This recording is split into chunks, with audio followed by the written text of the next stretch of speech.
Hey, what is up, everybody? Jason Steyer here, the VA boss, and welcome to the live stream for this week. I'm super excited to have my good friend Darren Corder going to join us today. But a couple things. Go over to YouTube, subscribe. Lots of good information, lots of good videos there. If you can follow us there, come over to the Military and Veteran Home Buying Facebook group as well. You'll get a lot of good info, a lot of great ideas to share there with between real estate agents, buyers, veterans, nonprofits, you name it. We got everybody there. And also, don't forget, if you're a loan officer out there, don't forget about the Veteran Mortgage Advisor Program.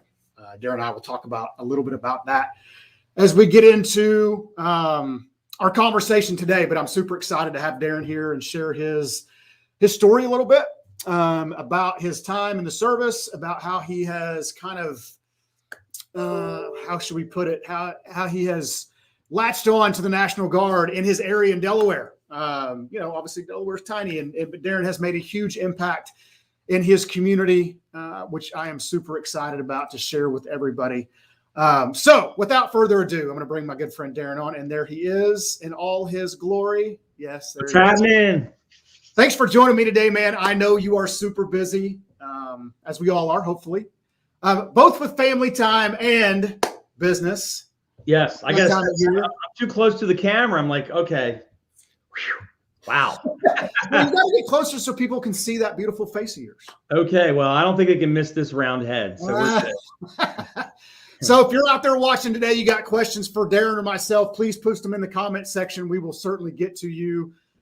Share this video. Trust me, the things that we're going to talk about today, I know can be used in your personal and professional lives for out there people watching there today. So I'm super excited for Darren to share that. So let's get started, man. I want to start and want you to share kind of your path into the military, what you did in the military, and kind of what led us up to today. Oh, wow. Okay. Yeah, I know. Here we go. Yeah, well, I joined the U.S. Navy at the age of 17. My mother had to sign for me to get in, and she was afraid to sign that piece of paper, didn't think it was the right idea. My uncle said, you got to send that boy. He's got to get out of here. I was basically the Navy became my parents, my dad, my mom, and everything, right? Spent 6 years on active duty, was on 1, 2, 3 ships, did a couple TDYs, spent a lot of time in the Mediterranean doing figure eights in the Med. I only have one time in 6 years where it was, this is not a drill, general quarters, this is not a drill. Right. We were in the Black Sea and former Soviet Union. So if you want to dig into that, if you go on YouTube and type in USS Yorktown, CG-48 Black Sea Incident, you will see tons of grainy video about those, and you can read about that incident. So there's probably a lot of people that may watch this that have no idea what even that is. Yeah, right. So basically, we were 5.5 miles off of the Soviet coast. And the United States recognizes 3 miles as territorial waters. And at the time, if my memory serves me right, they were recognizing 12. And so if you come into land directly, that is an act of war. Basically, it's a military threat. If you slide in sideways and you strafe, it's a provocation. So we were provocating with the former Soviet Union. We were the last recorded known incident with the former Soviet Union before the fall of the Iron Curtain. Oh, wow. So that's my small claim to fame. I was in number 2 engine room. I was a gas turbine tech, GSM. So the pucker factor was very high, very high. So after you got out, you went into the Guard, right? Is that right? Well, I had a break. So I got out of the Navy July 9, 1990, 22 days before Saddam Hussein invaded Kuwait. Wow. So I missed that event. And then I was like everyone else I should say everyone, but many people in the military who get out who are trying to find their way, didn't utilize the resources and the things that may have been available to me. Of course, back then they didn't make a big deal about showing you those resources either. Right. So, I went from being in a 25,000 square foot engine room with 16 subsystems on a floating arsenal to counting light bulbs for for $6 an hour, for a temp service. Wow. I did roofing. I was a vending machine mechanic. You name it, I did it. I worked in biomed and fixed the dialysis equipment. And then in 95, I joined the National Guard, Delaware Army National Guard. Love my Guard family. And so I learned a lesson. Never go to an Annie Ann's pretzel next door to an Army National Guard recruiting office if you are a veteran. Auntie Anne's that's the kiss of death for anybody. That's my favorite. I walk out, and sure enough, the recruiter's standing there and he's like, "You're a veteran, aren't you?" I'm like, "How can you tell?" He's like, "I can tell just by the way that look on your face and the way you walk." Right. I was like, "Well, there you go." Yeah. Next thing I know. So I was in the National Guard. I went to AGR within like 6 or 7 months of joining. Oh, wow. It was an interesting time for me because going from the Navy to the Army, truth be told, I didn't know much about Army life. I didn't know the nomenclature. I didn't understand the language or the life at all. Sure. And I was very quickly went into Active Guard Reserve, AGR, and I was in recruiting for 3 years. Oh, wow. And the Army sent me to sales school, And so that was really where my career really took off in terms of interacting with the public and, right. And to present day doing what we do. Because I would say that, obviously not doing any of that myself, but from what my travels and having conversations, that's kind of a hard thing for people during the transition is you're used to talking to people just like you. Yeah. Now you got to deal with us ding-a-lings that are civilians. Well, we don't have any discipline. We don't understand the language. We don't understand any of that kind of stuff. So was that a difficult thing to do as far as, from the military, the civilian type transition? Sure. I mean, I think that I've always said this about veterans. We spend the rest of our entire lives trying to figure out where we fit in. Sure. And and for some, it's more difficult for some than others, right? And some people need help, and so we need to reach out and help them. So I'll convert my answer into a PSA. Yes. Hey, for sure. Make sure you're reaching out. Listen to the clues. And be aware. I literally just spend your whole life just trying to figure out what am I supposed to be, how am I supposed to be, where do I plug into especially during the holidays. I mean, honestly, I know that's a rough time for a lot of people in general. Yeah. Can be a rough time for military families or and veteran families because some of the conversations I've had, some of them are not so pleasant. Yep. And I just tell people to step up, man. Just help. Yeah, for sure. So that's it. Navy first, Delaware Army National Guard second, and April of 2003, I guess I got into the mortgage business like most people. Right. Hey, you need a job and you want to do mortgages? Right. I don't know. How do you spell that? Oh, there's a T in mortgage. Oh, okay. Here's a phone. Start calling. Right. Right. So let's fast forward to that then. I mean, you obviously got in the mortgage business in 2003.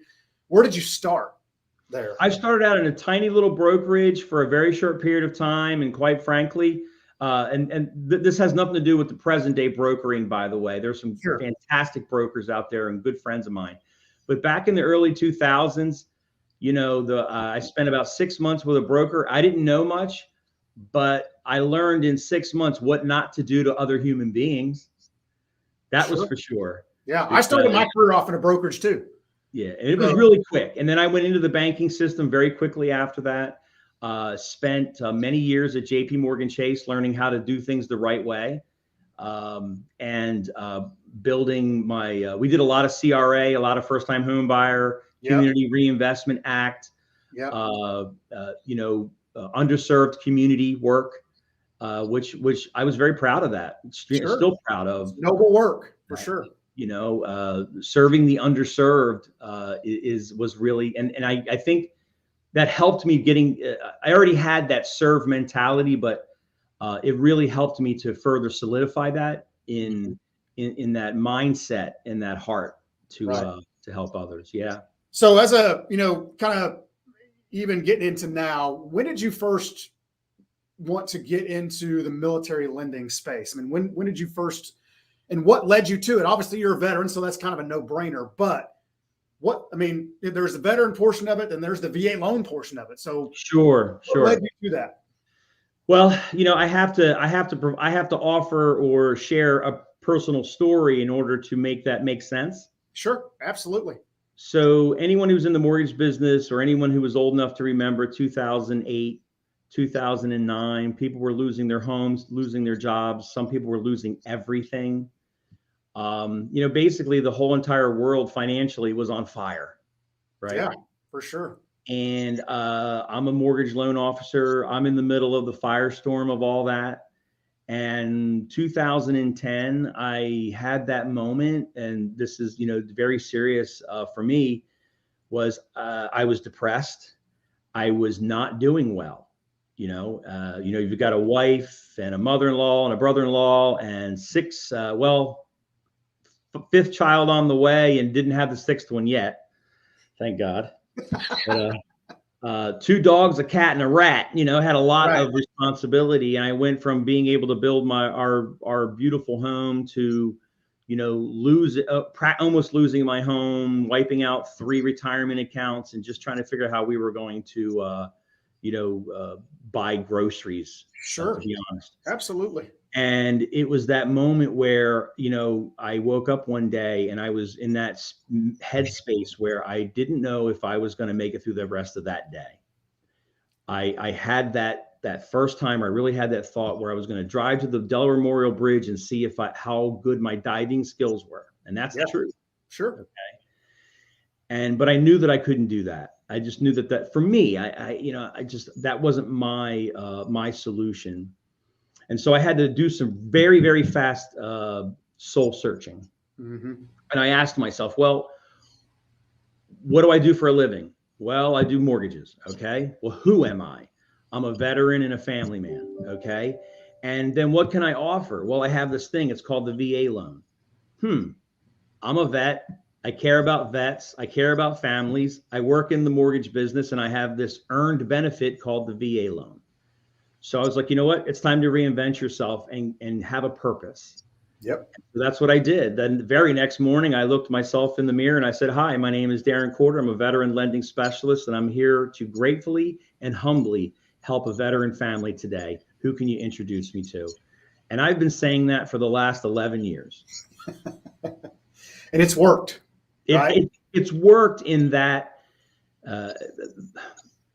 my service to my fellow brothers and sisters and the military and the veteran community has saved me 10 times more than I've ever helped them.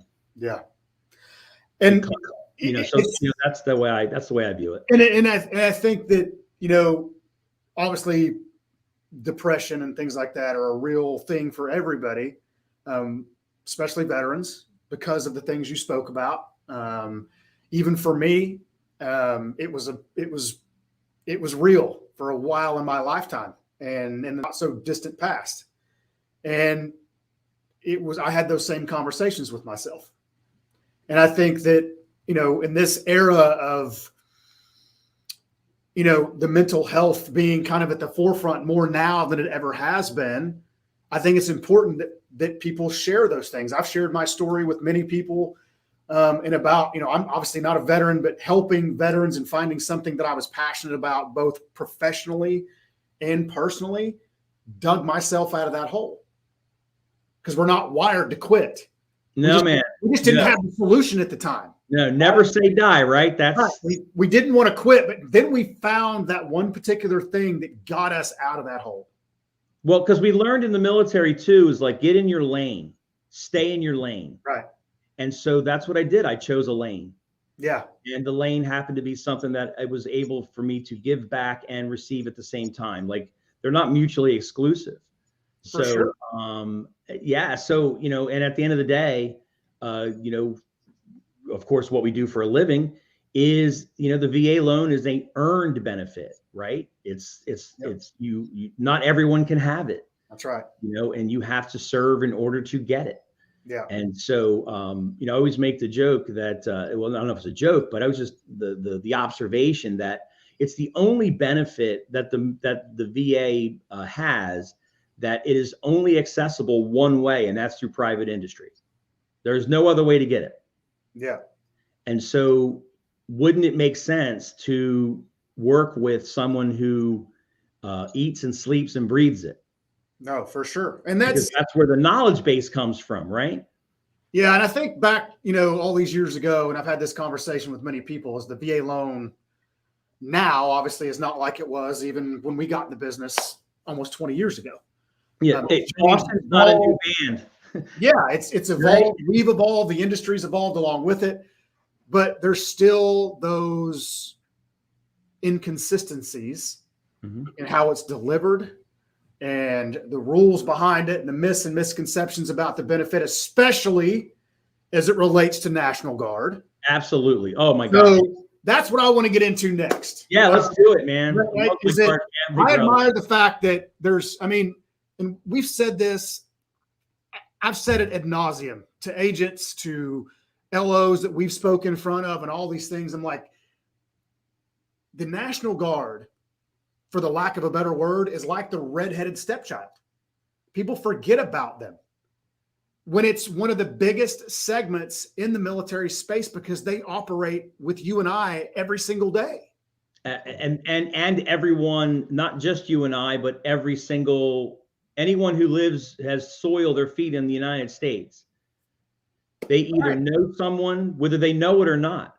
Right. They are surrounded by somebody who either serves in the Guard or used to serve. And we forget to ask that question or it's have an that impossibility not to know someone who is involved with or has been in the Guard, either present or past. It's just and so as it relates to the VA home loan benefit, what I want you to share with those out there is kind of like, you know, what you do to stay connected with them. Sure. Right. And both professionally and personally, right? Because I know you do both. Absolutely. I've got a lot of thing about what kids do is I think, you know, most of it is intertwined. Yeah. Yeah. I'd say, you know, well, the first thing I'd like to say is this: whether it's Guard or reserves or active duty, if you're going to tell people that you are a expert in VA loans, or you're the VA loan person, number one, get educated. You better know what the heck you're talking about. Don't fake it till you make it. Please get educated as you go through this journey, number one. Number two, have a giving heart. Have the helping heart without any expectation of return ever. If you do not have that mentality or that mindset, I would really rather that we shake hands and then let someone else help them. Just because that's just how I feel about it. So, so once we've established that you've got a giving heart and you want to help and you've been educated, now we can talk about going and helping our local community, right? Right. So, it all started with me wanting to figure out, hey, how do I give back? Where do I fit into the space, right?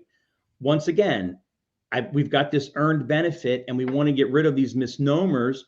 I decided to kind of do the roadshow. How do I get the word out about this earned benefit? So I started by building basic training modules, my own little training decks around, you know, and I believe me, it was organic. I had to go, this is back when we didn't have a VMA. You know, or we didn't have vetted VA, or we didn't have, you know, MMBC or any of these other really cool places to go to get the education, right? So the first thing I did was I reached out to what they call in the National Guard, they're called FRGs, Family Readiness Groups, right? Each unit or squadron typically will have a family readiness group. So when a unit gets deployed, that's typically when the families of the deployed person or the spouses of kind of come together and they really support each other and provide each other resources during those deployment periods. Yep. So I saw that as a place where I could go and maybe start my education there, because I was looking at the deployed unit. So the story goes like this. I reached out to the chief warrant officer who was in charge of the FRGs for Delaware and said, look, I want to go do a presentation or a couple of presentations. I want to teach Credit 101, VA Loan 101, and I was going to have a piece on the SCRA, which for those who don't know, the Service Members Civil Relief Act, because SCRA is a class in its own. It's an educational opportunity in its own. So sure. I meet with the chief. And I'll never forget the chief saying, Darren, I'm glad that you want to come and, share this information, with the FRGs. But I'll tell you right now, if I ever think you're there for the wrong reason or you're trying to steal or just in there to sell, she goes, I will stomp your guts. And when she said that to me, I looked back at her and I said, ma'am, I understand that. And I'm not here to do that at all. And I'll tell you right now, if I see someone else around me that's also trying to sell and take, I will drag them out into the parking lot and I will drive over them with my own car. But wouldn't you say that's probably the biggest hurdle to get in with an FRG or something like that? Because we are wired to sell. Mm-hmm. Right? Yes. Yeah. You have to disconnect yourself from that. This is not going to be a sprint. This is going to be a ruck march. It's going to take time. I'm a military person and I'm a veteran. Guess what? I don't trust a lot of people either. Right. Right. It takes time to build those relationships and you've got to show up with a giving, serving heart. If you think you're going to show up one time and teach a VA class and all of a sudden you're going to be doing lots of business and then get discouraged and walk away, well, then, you might as well have just stayed home. I agree. I have been going to pre-deployment, post-deployment, yellow ribbon events. I've been doing family readiness groups, nonprofit support, volunteering, and this is not to toot a horn. This is just to make people understand that you really have to be there for the right reasons. Mm-hmm. Veteran and military first, mortgage opportunity second. It's got to be organic about this. You really have to, and you've got to stay the course. Yeah. Over and over and over and over again. And guess what? You may be looking at someone else's loan from another lender for that lender to help that veteran, and you find out that the loan that they're getting is actually correct and they're doing a good job. So then you tell the veteran that they're doing a good job. They're taking great care of you. Don't try to steal the loan. Yeah. That's improper. It's not the right move. Well, and I think what ends up happening is that that type of mentality spreads through their community. Like, so I don't think that's a surefire way to get yourself kicked out of something like that, right? And the opportunity is gone forever. Because they can smell that, right? They know nowadays, in my opinion, more than ever, they're probably treated now more as a commodity by society. Because everybody wants to be the veteran. Yeah, everybody now is the veteran support. Pro this and thank you for your service. And look, when someone says that to me, and I know that they sincerely mean it, I appreciate it, but it's become almost a cliche, and especially in the for-profit space. Yeah.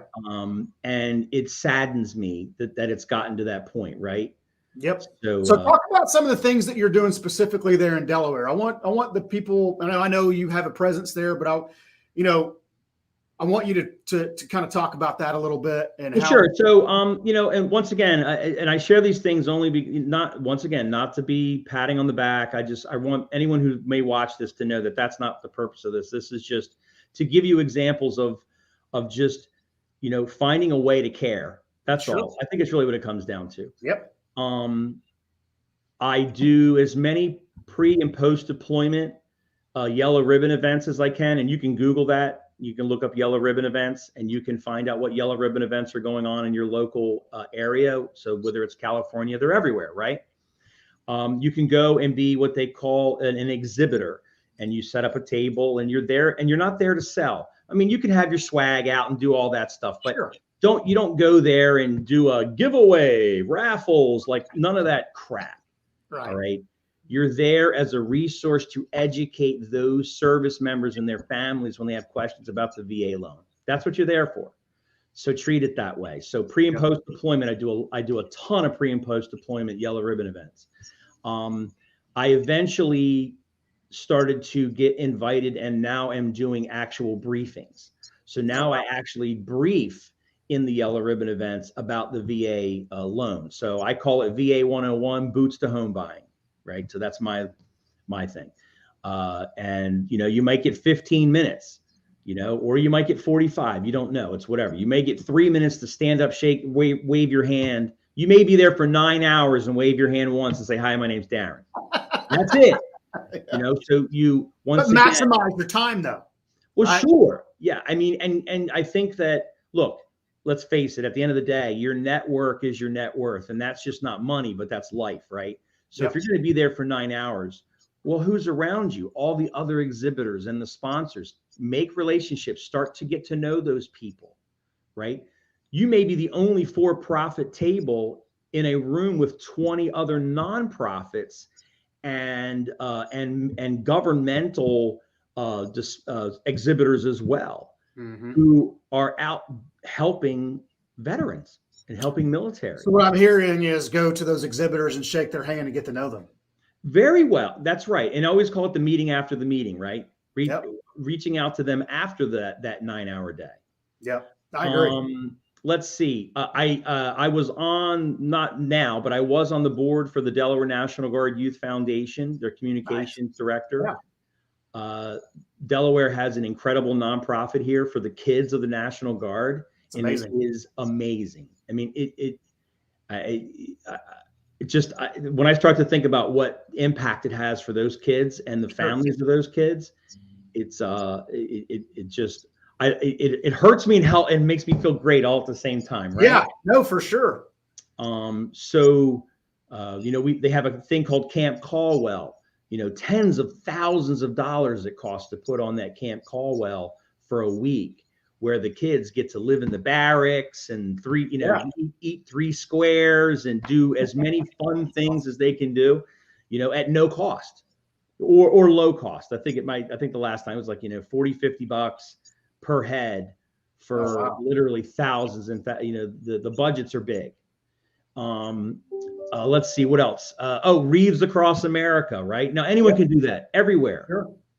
But reach out and find out who's doing Reeves Across America. My good buddy Eric, if he happens to see this, hey Eric. Eric from the National Guard is running that for Reeves Across America this year, and so he knows that I'm ready to go. Moment's notice, man. Let's go put some Reeves on the ground. Yeah. I reached out to the community support director of Delaware, and I said, "Can I adopt a family for the holiday?"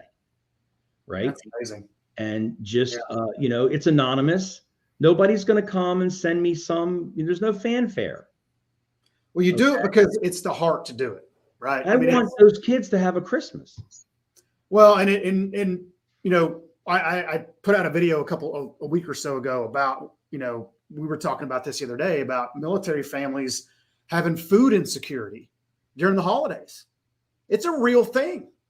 And my good friend, Aaron Ward, and Aaron, if you watch this, she's one of my, she's amazing. She lives in Virginia Beach. She was on the board for the Military Family Advisory Network. They do a ton of that for them. Yeah. And all I can say is that hopefully everybody who watches this takes away, in my opinion, one thing is that you can't help if you don't get involved. You can sit on the sidelines and look from afar and say, oh, that's cool, or man, I wish I could have that.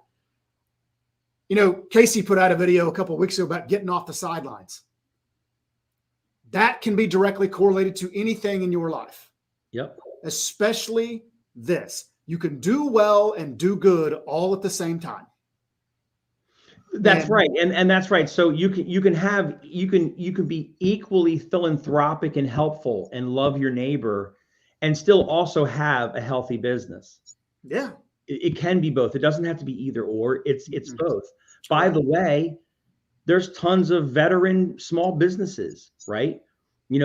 As a veteran, when I help someone get a loan to buy or refinance a house, as a veteran, this is how I feed my family. Right. This is how I support, my own address, right? Yeah. And so, just get in a lane and you and I were talking about this yesterday. We're long on ideas. We're short on execution. Oh, 100%. So I don't know, pick one thing, pick one idea that you thought was a good idea and just wring the crap out of it as long and as attenuated as you can and just stay the course. Yeah, I agree. I think that's where people get frustrated. And I have certainly, because I've lived that, like you expect this, we live in an instant gratification society. Mm-hmm. But this is the long game, right? This is, in my opinion, things like you're doing with foundations and those are legacy type actions. And I say legacy actions because my kids, your kids, they see what we do. Hopefully one day they want to follow in those footsteps, even if it's not in the mortgage world or something else, but it's legacy type actions. They're not selfish, right? We gain because we give. And, like I said in the beginning, the National Guard in our space is probably, third on the rung. That's where people see it. Yeah. And, what I love about what you do is because you put them first, not because it's a business decision, because it's a personal decision that also affects your business. Yeah.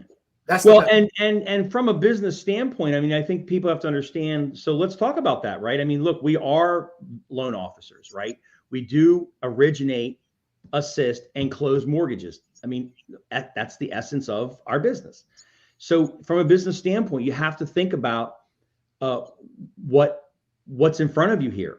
Mm-hmm. There's I did some quick stats before we got on here. Yeah. There's 444,939 currently serving Air and Army Guard members in the United States.